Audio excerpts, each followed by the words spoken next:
ಜನರು ಆತಂಕ ಪಡಲಿ ಅಂತ ನಾನು ಈ ವಿಡಿಯೋ ಮಾಡ್ತಾ ಇಲ್ಲ. ಆದರೆ ಗೂಗಲಲ್ಲಿ ಮೋಸ್ಟ್ ಆಫ್ ಆಲ್ ಸರ್ಚ್ ಮಾಡಿರೋ ವಿಷಯ ಏನು ಅಂತಂದ್ರೆ ಮತ್ತೆ ಇಂಡಿಯಾ ಲಾಕ್ಡೌನ್ ಆಗುತ್ತಾ ಆಗಲ್ವಾ ಅನ್ನೋದು.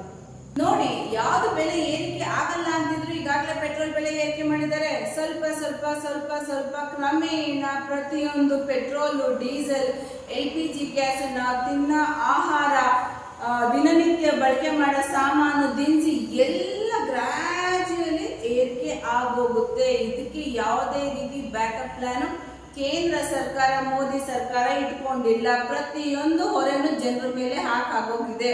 ಕಮ್ಮಿ ಬಳಸಿ ಅಡಿಗೆ ಎಣ್ಣೆ, ವರ್ಕ್ ಫ್ರಮ್ ಹೋಮ್ ಮಾಡಿ, ಹೊರಗಡೆ ಹೋಗಲೇಬೇಡಿ, ಆನ್ಲೈನ್ ಕ್ಲಾಸಸ್ ಮಾಡಿ, ಮಕ್ಕಳನ್ನು ಕಳಿಸ್ಬೇಡಿ, ಯಾರು ಅನಾವಶ್ಯಕವಾಗಿ ಮನೆಯಿಂದ ಆಚೆ ಹೋಗಬೇಡಿ, ಅಗತ್ಯ ಇಲ್ಲದೇನೆ ಗೋಲ್ಡ್ ಖರೀದಿ ಮಾಡಬೇಡಿ. ಆಮೇಲೆ ಗೊಬ್ಬರ ಕೂಡ ಇವ್ರ ಹತ್ರ ರಾಸಾಯನಿಕ ಗೊಬ್ಬರ ಕೂಡ ಇಲ್ಲ. ನಮ್ಮ ಭಾರತದಲ್ಲಿ ಮೋಸ್ಟ್ ಆಫ್ ಆಲ್ ಯಾವ್ದನ್ನ ತಗೋಬೇಡಿ, ಖರ್ಚು ಕಮ್ಮಿ ಮಾಡಿ ಅಂತ ಹೇಳಿದ್ರು, ಪ್ರತಿಯೊಂದು ನಾವು ಇಂಪೋರ್ಟ್ ಮಾಡ್ಕೊತಾ ಇದೀವಿ. ನಮ್ಮ ಭಾರತ ದೇಶದಲ್ಲಿ ಯಾವುದು ವಸ್ತುಗಳೇ ಆಗಲಿ ನಾವು ಇಂಪೋರ್ಟ್ ಮಾಡ್ಕೊಳ್ತಾ ಇರೋ ವಸ್ತುಗಳು ಯಾವುದು ಇಲ್ಲಿ ಸಿಕ್ಕಲ್ಲ. ಹಾಗಾಗಿ ಅವರು ವಾರ್ನಿಂಗ್ ಕೊಟ್ಟಿದ್ದಾರೆ. ಅಂದರೆ ನೀವು ಖಂಡಿತ ಒಂದು ಬ್ಯಾಕಪ್ ಪ್ಲಾನ್ ಇಟ್ಕೊಳ್ಳೇಬೇಕು. ಅದರ್ವೈಸ್ ನೀವು ನಿಮ್ಮ ಕುಟುಂಬ ಇಂಥ ಫೈನಾನ್ಷಿಯಲ್ ಕ್ರೈಸಿಸ್ ಅಲ್ಲಿ ದಾಟ್ಕೊಂಡು ಹೋಗೋದು ಬಹಳ ಕಷ್ಟ ಇದೆ. ಹಾಗಾಗಿ ಒಂದು ಬ್ಯಾಕಪ್ ಪ್ಲಾನ್ ಇಟ್ಕೊಳ್ಳಿ. ಯಾವುದೇ ಮೊಬೈಲ್ ಟ್ರಾನ್ಸಾಕ್ಷನ್ ಆಗುತ್ತೆ, ಗೂಗಲ್ ಪೇ ಆಗುತ್ತೆ, ಫೋನ್ ಪೇ ಆಗುತ್ತೆ, ಯಾವುದು ಅನ್ಕೋಬೇಡಿ. ಒಂದ್ಸಲ ನೋಟ್ ಬ್ಯಾನ್ ಆಗಿದೆ ನೆನ್ಪು ಮಾಡ್ಕೊಳ್ಳಿ.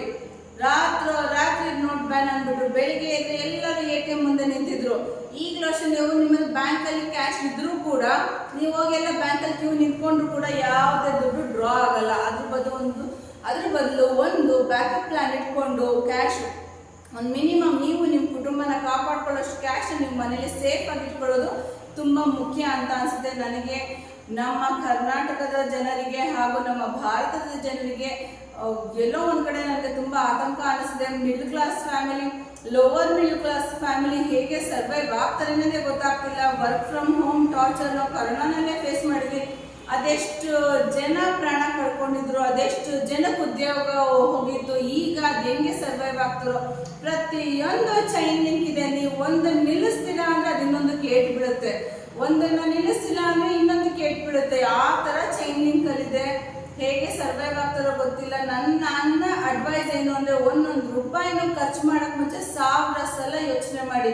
ನಾನು ಯಾವುದ್ರ ಬಗ್ಗೆ ಖರ್ಚು ಬಗ್ಗೆ ಹೇಳ್ತಿದ್ದೀನಿ ಅಂದರೆ, ಅನಾವಶ್ಯಕವಾಗಿ ಟೂರ್ಗಳು ಹೋಗೋದು, ಅನಾವಶ್ಯಕವಾಗಿ ರೌಂಡ್ ಹೋಗೋದು, ಅನಾವಶ್ಯಕವಾಗಿ ಗಾಳಿ ವಿಹಾರ ಮಾಡೋಣ ಅಂತ ಹೋಗೋದು, ಅನಾವಶ್ಯಕವಾಗಿ ಬಟ್ಟೆ ಪರ್ಚೇಸ್ ಮಾಡೋದು ಯಾವುದು ಖಂಡಿತ 1 ವರ್ಷದ ತನಕ ಮಾಡಬೇಡಿ.